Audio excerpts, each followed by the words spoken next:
तो फ्रेंड्स, स्वागत है आप सभी का आपके अपने YouTube channel Pandey ji technical 2.0 में। आप सभी स्टूडेंट को मैं इंपॉर्टेंट इंफॉर्मेशन यह दे देता हूं कि आपके सेमेस्टर एग्जामिनेशन में क्या कुछ पूछा जाता है समांतर श्रेणी से, उस क्वेश्चन के बारे में जरा हम डिस्कशन कर लेते हैं। ठीक है, तो हमारे पास क्वेश्चन है ये है कि ऐसी तीन संख्याएं आपको बतानी है जो कि समांतर श्रेणी में हो। ठीक है, तो हमेशा से याद रखिएगा कि जब भी पूछा जाएगा कि समांतर श्रेणी की किन्हीं तीन संख्याओं के बारे में बताइए या समांतर श्रेणी की किसी पांच संख्याओं के बारे में बताइए, तो कैसे करेंगे। हम मान लेंगे कि आपके पास ये प्रथम पद a है, तो आपको क्या करना है, a plus D, a plus 2d एक बगल से जोड़ते चले जाना है। ठीक है, और इसके अलावा आपके एक बगल से और चीज जोड़ते चले जाना है। ये है आपका a माइनस डी और यहां पर आपका हो जाएगा a माइनस 2d। ठीक है, लेकिन हमें तो तीन ही संख्याएं चाहिए, तो मैं पांच संख्याएं क्यों लिखूं, तो मैं यहां पर इसको मिटा देता हूं और उसके पश्चात जो है मैं यहां से इसको भी मिटा देता हूं। ठीक है, तो हमारे पास मिल गया दोस्तों फाइनली एपी की तीन संख्याएं जो कि समांतर श्रेणी में है। क्वेश्चन कह रहा है जिनमें से पहली और तीसरी का योगफल आपका 12 है। ठीक है, पहली और तीसरी का योगफल आपका 12 है, तो भाई कैसे 12 हो जाएगा, ध्यान दीजिएगा, ये पहला है और ये तीसरा है। ठीक है, यानी कि इसका योगफल 12 है। a minus D plus a plus D, इनको जोड़ने पर आ रहा है 12। लेकिन यह क्या हुआ, यह d से d तो हमारा कैंसिल हो गया और यहां से आपको क्या मिल गया, यहां से ध्यान दीजिएगा, थोड़ा इसमें प्रॉब्लम होगा ये, लेकिन अभी मैं इसको सॉल्यूशन में बताता हूं कैसे होगा ये।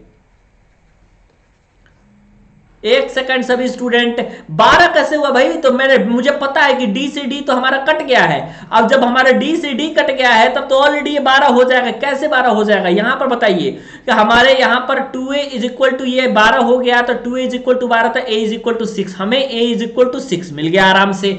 अब हमको a इज इक्वल टू 6 मिल गया, अब हमको किसकी जरूरत है, तो हमको जिसकी जरूरत है हम उसी को फाइंड करेंगे। ठीक है, तो अब हमको जरूरत है दोस्तों किसका, कॉमन डिफरेंस का। तो कॉमन डिफरेंस हम कैसे फाइंड करेंगे, तो हमेशा से याद रखिए कि कहीं भी आप a की वैल्यू को रख देंगे तो आपकी d की वैल्यू निकल जाएगी। कैसे निकलेगी, तो अभी आपको पता है, क्या पता है भैया, तो हमको पता है कि 6 माइनस डी और बाहर में सॉरी, यहां से मैं सॉल्व नहीं करूंगा, मुझे तो सिर्फ d की वैल्यू चाहिए, तो मैं सिंपल देखिए कहां से निकालता हूं d की वैल्यू। इस पेन को यहां पे लिखते हैं और d की वैल्यू कैसे निकलेगी, पहली तथा दूसरी का गुणनफल 24 है, तो यहां से निकलेगी। पहली संख्या हमारा a माइनस डी है और दूसरा संख्या हमारा क्या है, a है, तो a माइनस डी और a का जो गुणनफल है वो किसके बराबर है दोस्तों, तो 24 के बराबर है। a की वैल्यू आपको पता है, वैल्यू रख दीजिए 6 हो गया, तो ये हो गया आपका 6 माइनस डी और बाहर में आपका हो जाएगा दोस्तों क्या, 6 इज इक्वल टू यहाँ पे हो जाएगा 24। ठीक है, तो 6 चौक 24 से 4 बार में आप काट दीजिए तो आपको मिल गया क्या, 6 minus D is equal to 4 मिल गया। तो ये जो d है आपका इधर जाएगा और 6 minus 4 is equal to D आ जाएगा, तो d is equal to finally आपने क्या निकाल लिया, d इज इक्वल टू 2 निकाल लिया यहां से सॉल्व करके। ठीक है, अब a और d का मान रख दीजिए तो सिंपली आपका क्वेश्चन सॉल्व हो जाएगा। a आपका 6 है तो हम 6 रख दिए, a आपका यहां पर 6 है और d आपका कितना आया था, तो d आपका 2 आया था, तो 6 में से 2 हो जाएगा तो 4, तो पहली संख्या आपकी हो जाएगी 4, दूसरी संख्या हो जाएगी 6, तीसरी संख्या हो जाएगी 8 और यह तीनों जो है समांतर श्रेणी की संख्याएं हैं। ठीक है, next question, next very important question ये है, आपका दिया गया है कि ABC समांतर श्रेणी में है।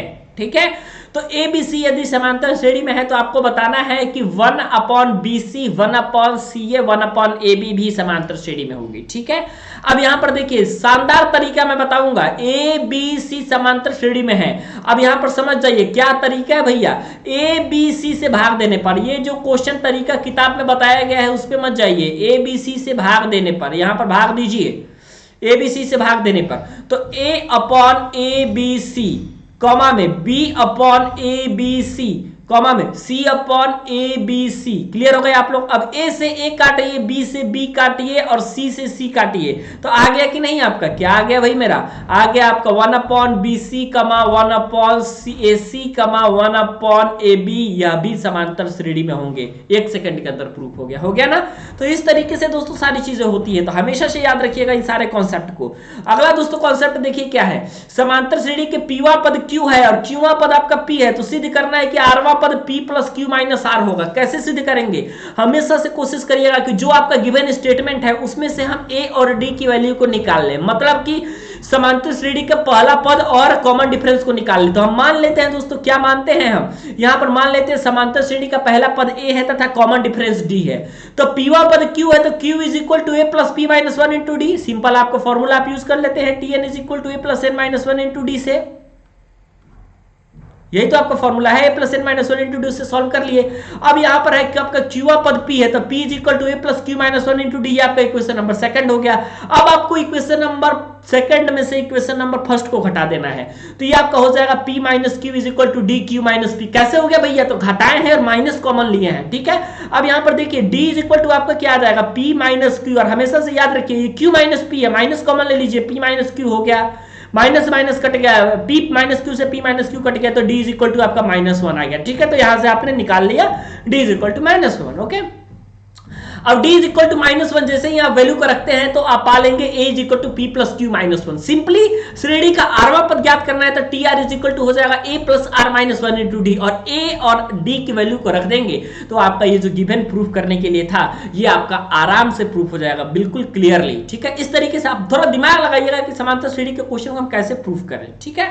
तो इस तरीके से आपकी सारी चीजें होती हैं। अब दोस्तों मैं आपको बताना चाहता हूं सबसे इंपॉर्टेंट कि यदि आप हमारे क्रैश कोर्स से जुड़ना चाहते हैं तो आप दिए गए नंबर 8826396022 पे कॉल करें, और इस दिए गए नंबर 8826396022 पे कॉल कर सके आप हमारे साथ सेमेस्टर परीक्षा की तैयारी अपनी जबरदस्त कर सकते हैं, ठीक है। तो वीडियो देखने के लिए और हमारे साथ बने रहने के लिए बहुत बहुत धन्यवाद।